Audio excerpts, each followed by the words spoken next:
Hello दोस्तों, स्वागत है आपका हमारे यूट्यूब चैनल सम्राट एजुकेशन में।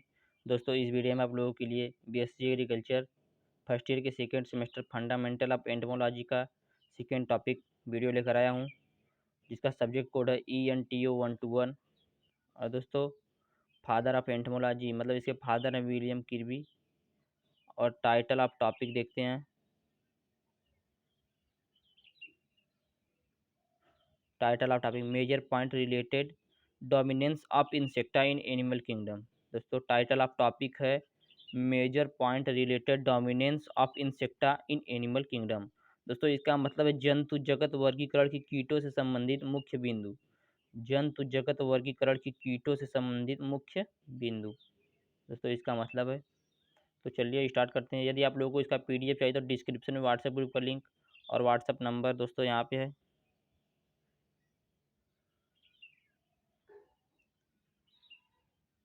9628363046। इस पर मैसेज करके आप इसका PDF ले सकते हैं। तो चलिए स्टार्ट करते हैं। दोस्तों, हमें पढ़ना है जंतु जगत वर्गीकरण के कीटों से संबंधित मुख्य बिंदु। तो दोस्तों, वर्गीकरण में सबसे बड़ा संघ आर्थ्रोपोडा है। सबसे बड़ा संघ कौन सा? आर्थ्रोपोडा। तो दोस्तों इसी में हम लोग पढ़ेंगे। तो चलिए देखते हैं मेजर पॉइंट। तो सबसे पहला पॉइंट है आर्थ्रोपोडा को सबसे पहले वाल सिवाल्ड ने बताया। आर्थ्रोपोडा को सबसे पहले किसने बताया? वान सिवाल्ड ने बताया। और दोस्तों, एक पॉइंट है, हम आप लोगों को पिछले वीडियो में बता दिए हैं कि कीट पृथ्वी पर मनुष्य जाति के पहले से हैं। दोस्तों, जो कीट हैं पृथ्वी पर मनुष्य जाति के पहले से हैं और यह लगभग मनुष्य से 12% अधिक पाए जाते हैं पृथ्वी पर। और दोस्तों, जो आर्थ्रोपोडा है, आर्थ्रोपोडा का मतलब क्या होता है दोस्तों? आर्थ्रोपोडा का मतलब होता है दोस्तों जुड़े हुए, जुड़े हुए या संधियुक्त अंग। आर्थ्रोपोडा शब्द को सबसे पहले वान सिवाल्ड ने बताया। आर्थ्रोपोडा का मतलब होता है जुड़े हुए या संधियुक्त उपांग। और दोस्तों, यह जो कीट हैं पृथ्वी पर मनुष्य जाति के पहले से हैं और यह मनुष्य से लगभग 12% अधिक पाए जाते हैं। तो पहला पॉइंट हमने देख लिया। दूसरा पॉइंट देखते हैं। आर्थ्रोपोडा में जिन जीवों को रखा जाता है यह तीनों स्थानों पर रह सकते हैं। और दोस्तों, जो आर्थ्रोपोडा है इनमें जिन जीवों को रखा जाता है, आर्थ्रोपोडा में जिन जीवों को रखा जाता है वह जल, थल, वायु तीनों स्थानों पर रह सकते हैं। आर्थ्रोपोडा में जिन जीवों को रखा जाता है वह जल, थल और वायु तीनों स्थानों पर रह सकते हैं। अगला पॉइंट, आर्थ्रोपोडा संघ के सदस्य में द्विपार्श्विक समिति पाई जाती है। दोस्तों, जो आर्थ्रोपोडा संघ के सदस्य होते हैं उनमें द्विपार्श्विक समिति पाई जाती है। इम्पॉर्टेंट बिंदु हैं दोस्तों सब। अगला देखते हैं। इनमें वास्तविक देह गुहा पाई जाती है। इनमें वास्तविक देह गुहा पाई जाती है दोस्तों। यह त्रिस्तरीय जीव है। यह दोस्तों जो है त्रिस्तरीय जीव है। अगला है, इनका शरीर संगठन अंग तंत्र के प्रकार का पाया जाता है। इनके शरीर का जो संगठन होता है वह संगठन अंग तंत्र के प्रकार का पाया जाता है। अगला, इनका शरीर दृढ़ काइटिन कवर से घिरा होता है जिसे क्यूटिकल कहते हैं। दोस्तों, जो इनका शरीर होता है वह दृढ़ काइटिन काइटिन कवर से घिरा होता है जिसे क्यूटिकल कहते हैं।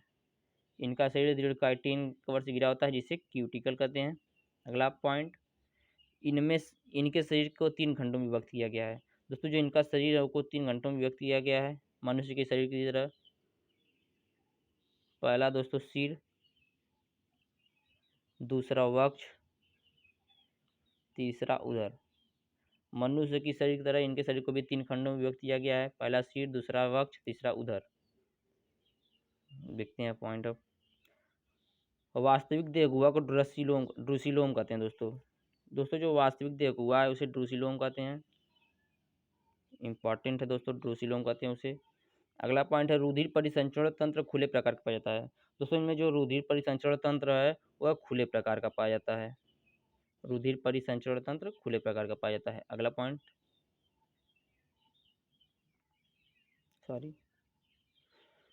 इनमें श्वसन अलग अलग प्रकार से होता है। दोस्तों, इनमें जो श्वसन होता है वह अलग अलग प्रकार से होता है।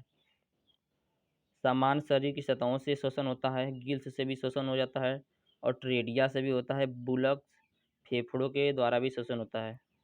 दोस्तों, इनमें जो श्वसन पाया जाता है वह अलग अलग प्रकार से होता है। कभी कभी कभी कभी किसी किसी में समान शरीर की सतहों से हो जाता है, कभी कभी गिल्स से हो जाता है, कभी ट्रेडिया से हो जाता है, कभी बुलक्स फेफड़ों के द्वारा भी श्वसन हो जाता है। तो दोस्तों इम्पॉर्टेंट है, ध्यान दीजिएगा आप लोग। अगला देखते हैं पॉइंट, ऊर्जा उत्सर्जन। उत्सर्जन दोस्तों जो है वो मेल पीघी नलिकाओं के द्वारा होता है। उत्सर्जन मेल पीघी नलिकाओं के द्वारा होता है। अगला पॉइंट, उत्सर्जन करके ए यूरिक, उत्सर्जन करके ए यूरिक अम्ल को निकालते हैं। दोस्तों उत्सर्जन करके किसे निकालते हैं? यूरिक अम्ल, अम्ल यूरिक। उत्सर्जन मेल पीघी नलिकाओं के द्वारा होता है। उत्सर्जन करके ए यूरिक अम्ल को निकालते हैं। इनमें दोस्तों परिवर्धन पाया जाता है और प्रत्यक्ष और अप्रत्यक्ष रूप से परिवर्धन पाया जाता है। तो दोस्तों प्रत्यक्ष रूप से कैसे पाया जाता है? प्रत्यक्ष रूप से दोस्तों पहले एग, फिर लार्वा, फिर दोस्तों ट्यूबा। एग, लार्वा, ट्यूबा, ये दोस्तों प्रत्यक्ष रूप से है। और दोस्तों अप्रत्यक्ष रूप से एक के बाद एक के बाद सीधे दोस्तों ट्यूबा पाया जाता है। प्रत्यक्ष रूप से सबसे पहले एक पाया जाता है, एक के बाद लार्वा पाया जाता है, लार्वा के बाद ट्यूबा पाया जाता है, और अप्रत्यक्ष रूप से एक के बाद सीधे ट्यूबा पाया जाता है। तो दोस्तों एक बार फिर से आप लोग पॉइंट देखिए। इनमें श्वसन अलग प्रकार से होता है, शरीर की सतहों से, गिल्स से, ट्रेडिया से, बुलक्स फेफड़ों के द्वारा भी श्वसन होता है। और इनमें उत्सर्जन मेल पीघी नलिकाओं के द्वारा होता है। उत्सर्जन करके ये यूरिक अम्ल को निकालते हैं। इन्हें परिवर्धन प्रत्यक्ष और अप्रत्यक्ष रूप से पाया जाता है। तो दोस्तों प्रत्यक्ष रूप से पहले इसमें एक पाया जाता है, लार्वा पाया जाता है, उसके बाद ट्यूबा पाया जाता है, और अप्रत्यक्ष रूप से एक के बाद सीधे ट्यूबा पाया जाता है। दोस्तों इसका साइकिल चक्र देखते हैं। एग, एक के बाद लार्वा, लार्वा के बाद ट्यूबा, ट्यूबा के बाद एग। दोस्तों ऐसे ही इसका चक्र चलता रहता है। और दोस्तों यदि आप लोगों को इसका पीडीएफ चाहिए तो डिस्क्रिप्शन में व्हाट्सएप ग्रुप का लिंक और व्हाट्सएप नंबर, वहाँ से तो आप मैसेज करके आप इसका पीडीएफ ले सकते हैं। और आप लोग चैनल को सब्सक्राइब कर लीजिएगा। जय हिंद।